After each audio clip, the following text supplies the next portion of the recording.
नमस्कार विद्यार्थी मित्रांनो, स्वागत आहे तुमचं माझ्या यूट्यूब चॅनलवरती।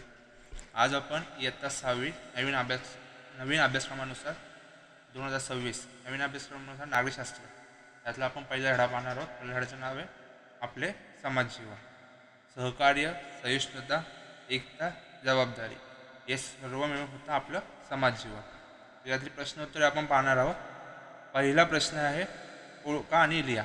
याच्यामध्ये पहिला प्रश्न आहे की अन्नाची गरज भागवण्यासाठी मानवाने कोणता व्यवसाय सुरू केला? तर याचं उत्तर आहे शेती। प्रथमतः मानव अन्नासाठी शिकारीवर अवलंबून होता, पण शिकार माणसाला दरवेळी भेटेल असं नव्हतं, त्यामुळे माणसाकडून शेतीचा शोध लागला। नंतर माणसाने अन्नाची गरज भागवण्यासाठी तो शेती या व्यवसायावर अवलंबून राहावं लागला। तर दुसरा प्रश्न आहे रक्तसंबंध, विवाह, दत्तक संबंध, त्यामुळे व्यक्ती एकत्र राहतात, एकमेकांची काळजी घेतात, ती सामाजिक संस्था। तर आपण सर्वजण एकत्र राहतो, आपले आई वडील, भाऊ बहीण, आजी आजोबा, त्या संस्थेला आपण काय बोलतो? कुटुंब। काय बोलतो? कुटुंब। कुटुंब ही एक सामाजिक संस्था आहे। नंतर भारताच्या दक्षिण किनारपट्टीवरील मुख्य अन्न। तर भारताची दक्षिण किनारपट्टी कोणती? केरळ, तामिळनाडू, कर्नाटक, महाराष्ट्र ही भारताची दक्षिण किनारपट्टी। यातलं मुख्य अन्न आहे भात। भात शेतीवर दक्षिण किनारपट्टी जास्त अवलंबून असते। तर आपण आता प्रश्न दुसरा पाहूया। यादी करा, तुम्हाला माहीत असणाऱ्या किमान 5 भाषांची यादी तयार करा। आता पहिली भाषा आहे आपली येणारी मराठी, हिंदी, गुजराती, राजस्थानी, पंजाबी, तमिळ, अशा 6 भाषा आहेत। यातली तुम्हाला आपली मातृभाषा कोणती? मराठी।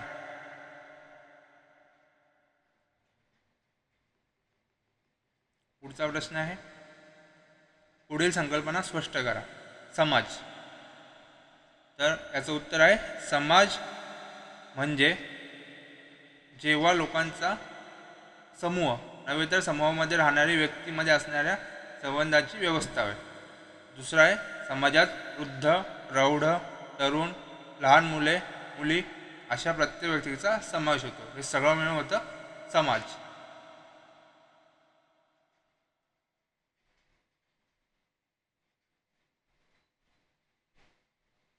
आता प्रश्न तिसरा मधला दुसरी संकल्पना आहे कुटुंब संस्था।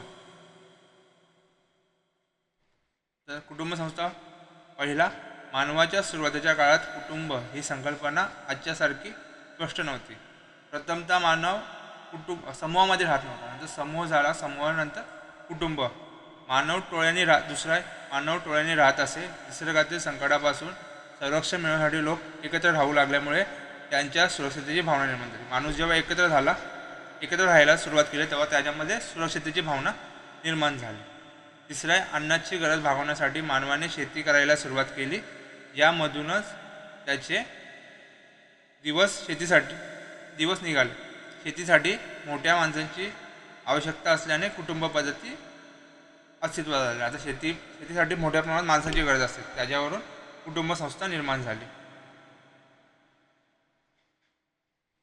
प्रश्न क्रमांक 4, समाजातील नीतिनियम, कायदे यांची आवश्यकता का असते? हे तुमच्या शब्दात लिहा। आता हे आपल्या शब्दात लिहायचं। तर समाजात कायदे नीतिनियम असतील तर माणसे योग्य पद्धतीने वागतात। दुसरं आहे समाजामध्ये कायद्याचा धाक राहतो, सर्व नागरिकांना योग्य शिस्त लागते। आणि तिसरं, सर्व कायद्यांमुळे मनुष्य स्वतःला सुरक्षित समजतो। माणसांमध्ये सुरक्षिततेची भावना निर्माण व्हावी म्हणून आपण कायदे निर्माण करतो। आता संकल्पना चित्र आहे पुढचा प्रश्न 5, संकल्पना चित्र पूर्ण करा।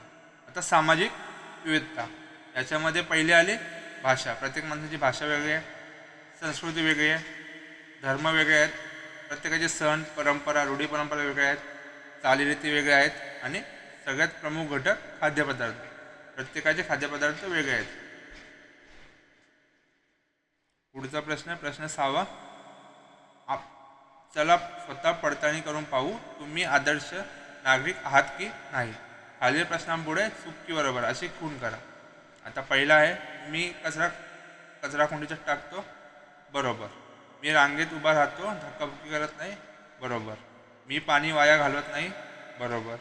मी शेजाऱ्यांना, ज्येष्ठ नागरिकांना मदत करतो, बरोबर। मी सार्वजनिक बागेतील फुले तोडत नाही, बरोबर. तर हे सर्व आहेत की यातून आपण पाहणार आहोत की आपण आदर्श नागरिक आहोत की नाही.